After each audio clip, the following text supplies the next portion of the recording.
Anak korban penembakan di res area tol Tangerang Merak, Agam dan Rizky, membantah klaim TNI Angkatan Laut bahwa mereka melakukan pengeroyokan yang berujung penembakan.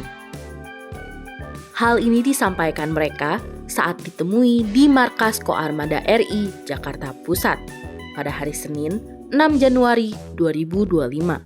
Mereka juga turut meminta agar Presiden Prabowo Subianto ikut menangani kasus ini.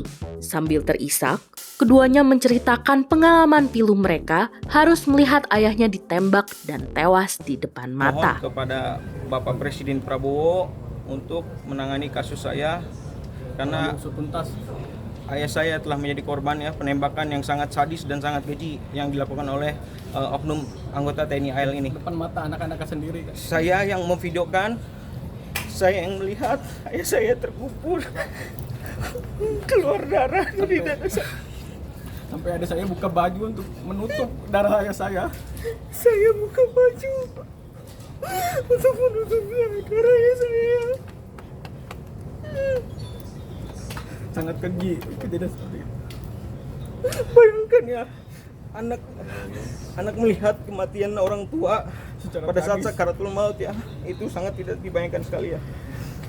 Lagi ada statement tadi pengeroyokan, kita tuh tidak mengeroyok, padahal dari awal tuh kita sudah menyarankan persuasif waktu di Saketi, tapi tiba-tiba ini kita mendengar ada statement pengeroyokan. Aduh, merasa susah banget mencari keadilan tuh di negara ini menurut saya, karena nggak sesuai apa yang fakta yang sebenarnya terjadi seperti itu.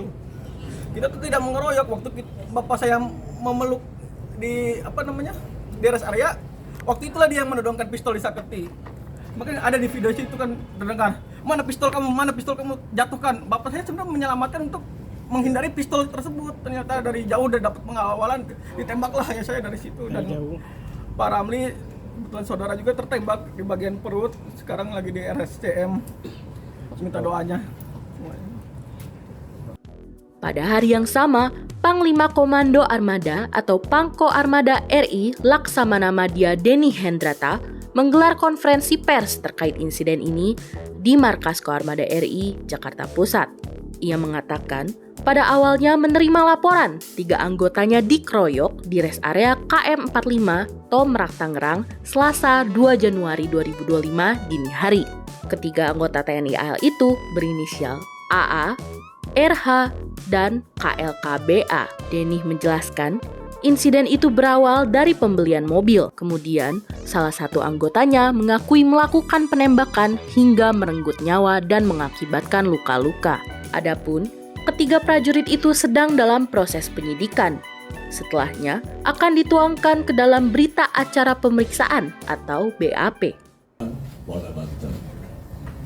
Saya pertama kali menerima laporan terkait insiden ini pada tanggal 2 Januari 2025 malam sekitar pukul 20.00 dari Asintel Pangko Armada RI bahwa 3 anggota yang pada saat itu berada di pangkalan Pondok Gayu, yaitu Sertu AA, Sertu RH, dan KLKBA, di mana mereka mengalami pengeroyokan oleh sekitar 15 orang tak dikenal di res area kilometer 45 Tol Merak Tangerang. Insiden berpangkal dari permasalahan pokok yaitu pembelian mobil.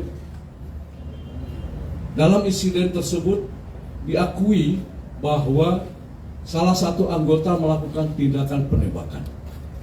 Setelah diketahui kemudian mengakibatkan korban, 1 orang meninggal dunia dan 1 orang luka-luka. Saat ini ketiga anggota tersebut proses penyidikan di Puspomau. Baru saja kami telah mengikuti paparan gelar perkara dari Polda Banten, dan di sini juga hadir Bapak Kapolda Banten terkait perkembangan kasus ini. Kemudian bila penyidikan terhadap oknum anggota yang terlibat oleh Puspomau selesai, selanjutnya akan dituangkan dalam berita acara pemeriksaan atau BAP. TNI Angkatan Laut sangat menghormati proses hukum dengan menjunjung tinggi asas praduga tak bersalah. Dalam penjelasan ini tidak ada yang ditutup-tutupi, semua terbuka. Kami ingin menegaskan sikap TNI Angkatan Laut bahwa siapapun anggota kami bila terbukti bersalah, kami akan tindak tegas sesuai peraturan perundang-undangan. Diberitakan sebelumnya, Ilyas Abdurrahman yang merupakan seorang bos rental mobil menjadi korban penembakan di rest area Tol Tangerang Merak arah Jakarta pada Kamis 2 Januari 2025. Sementara itu, rekannya yang bernama Ramli saat ini masih mendapatkan perawatan di Rumah Sakit Cipto Mangunkusumo.